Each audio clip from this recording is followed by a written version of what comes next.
नमस्कार, मैं हूं अजीत सिंह और मेरे साथ कैमरामैन है ओसोजी भारत। एबी न्यूज़ भारत पर आपका स्वागत है। इस वक्त हम भिवानी के किरोड़ीमल पार्क में खड़े हैं। गीता महोत्सव मनाया जा रहा है। सन 2022 दिनांक 2022 है ये, और दिनांक 2 जो है हम किरोड़ीमल पार्क में खड़े हैं और गीता महोत्सव के शासन और प्रशासन की तरफ से यहाँ पे काफ़ी स्टॉल्स लगाए हैं और इसमें आने वाले जो दर्शक हैं गीता महोत्सव में उनको गाइडलाइन दी जा रही है सरकार की तरफ से, जो सरकार की जो स्कीम है। तो आज इस प्रोग्राम के जो मुख्य अतिथि हैं भिवानी खेड़ा हल्का के बिशंबर वाल्मीकि जी आए हुए हैं और वो इस पे सभी स्टॉल पर जा कर के अवलोकन कर रहे हैं।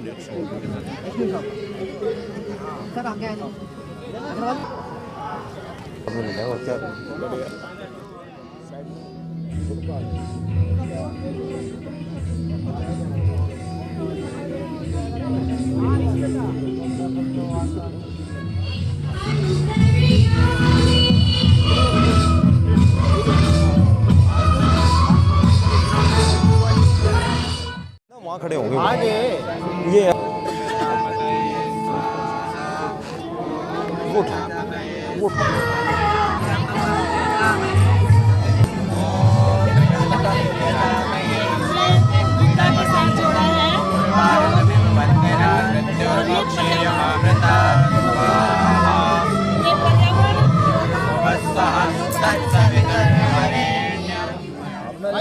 हम सम्मान कराएं जरा।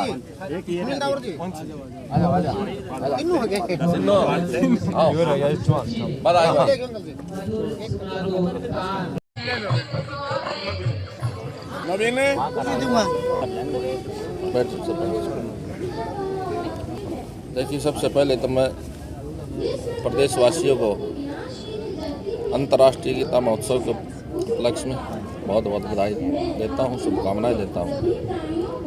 और आज का ये दिन हमारे लिए बहुत ही महत्वपूर्ण दिन है, क्योंकि आज ये जिला स्तर पर ही नहीं, पूरे प्रदेश और राष्ट्रीय स्तर पर और अंतर्राष्ट्रीय स्तर पर भी गीता जयंती मनाई जा रही है।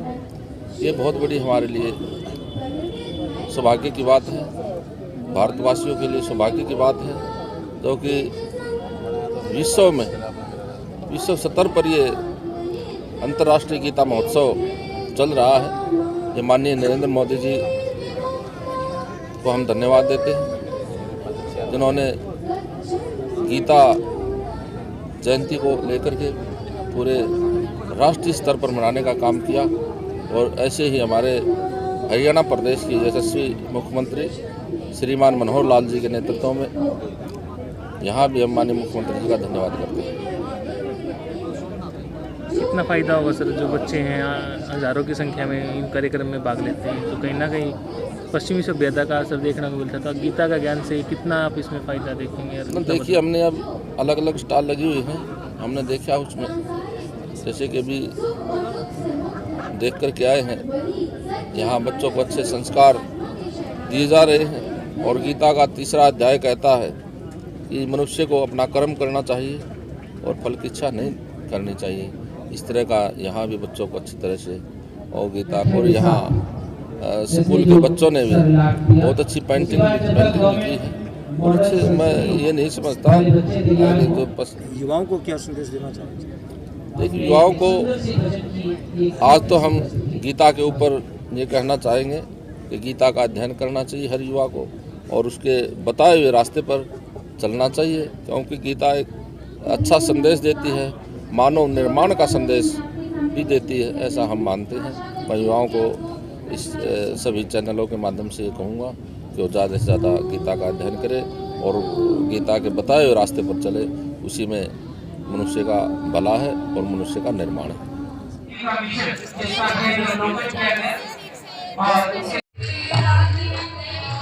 जी, हम केएम पब्लिक स्कूल के छात्र हैं और अध्यापिकाएं हैं इनके साथ।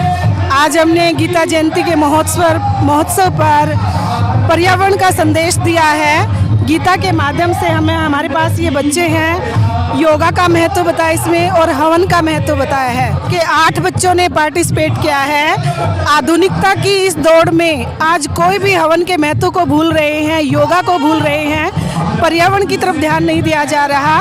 भागदौड़ की ज़िंदगी है सभी की। हमने ये संदेश दिया है कि आज बच्चे हवन भी करें। हमारे विद्यालय के बच्चों ने बहुत अच्छा हवन किया है, श्लोक बोले हैं। पर्यावरण का ध्यान रखें, योगा का ध्यान रखें, शरीर स्वस्थ रहे। और गीता जयंती के अवसर पर हमने इन्हीं तथ्यों को सामने रखकर सबको ये संदेश देने की कोशिश की है कि सभी अपना जीवन सुधार करें। Senior secondary school Hansi gate पर है। मैं संस्कृत टीचर हूँ वहाँ पर, सुनीता गौड़ मैडम। मेरे साथ हमारी PTI madam Sunita Nehra madam और शशि मैडम, ये हमारा स्टाफ है। और 8 बच्चे हमारे साथ।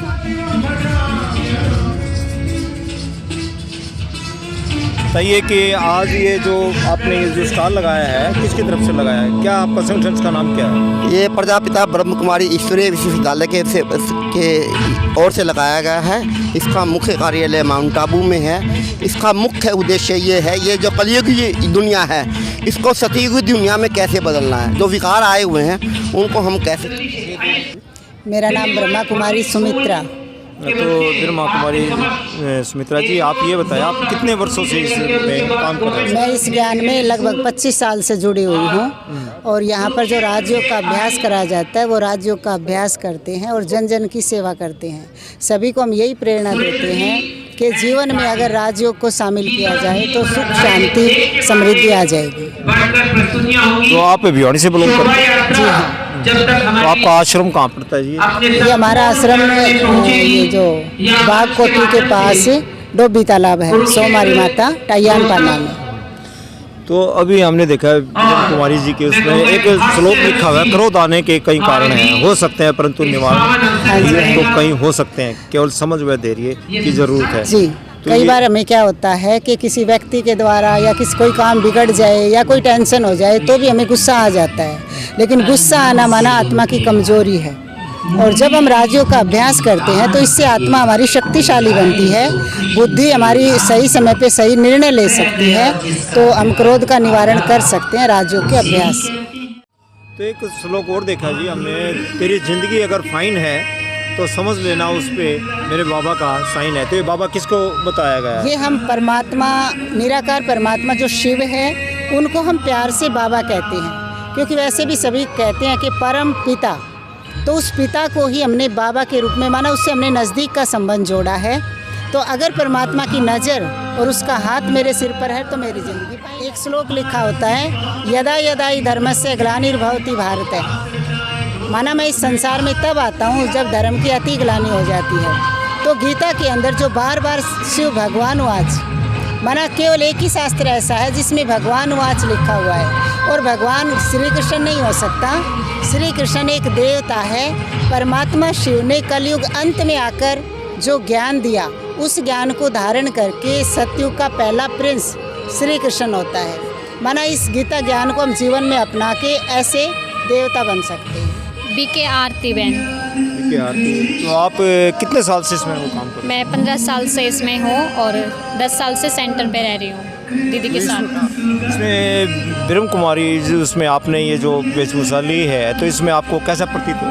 मुझे बहुत अच्छा प्रतीत होता है और मैं अपने युवा वर्ग से यही अपेक्षा रखती हूँ कि वो भी इस ज्ञान में चल के अपना जीवन श्रेष्ठ बनाएं, क्योंकि आज का युवा वर्ग बहुत ही गहराई उसकी विकारों की ओर जा रहा है, जबकि उन्हें अपनी उन्नति करनी चाहिए, लेकिन उन्नति के बजाय वो पतन की ओर जा रहा है। ऐसा क्यों है आज की?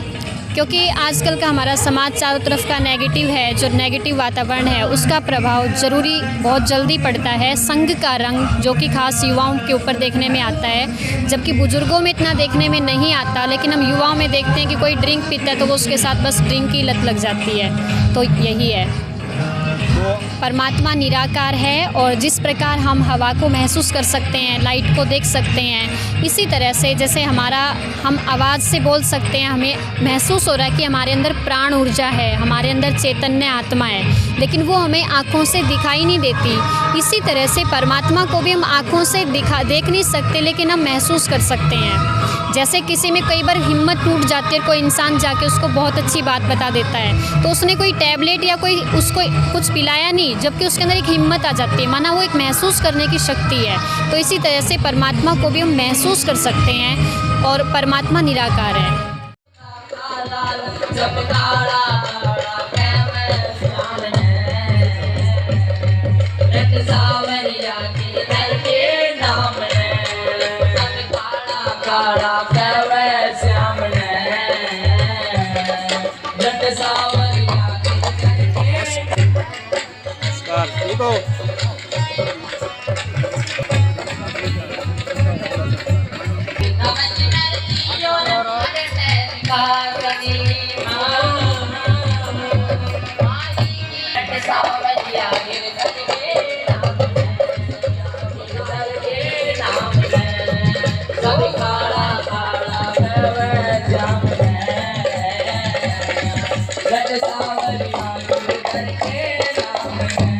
के हमारे मुख्य अतिथि महोदय सभी स्टॉल्स का बड़ी बारी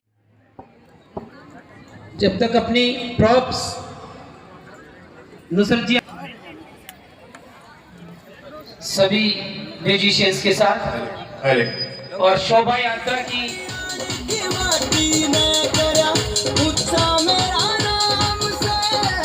आज गीता महोत्सव के उपलक्ष्य में ये जो है क्रोड़ीमल पार्क में गीता महोत्सव जो बनाया गया है, उसमें ये शोभा यात्रा शहर के अंदर निकाली जा रही है।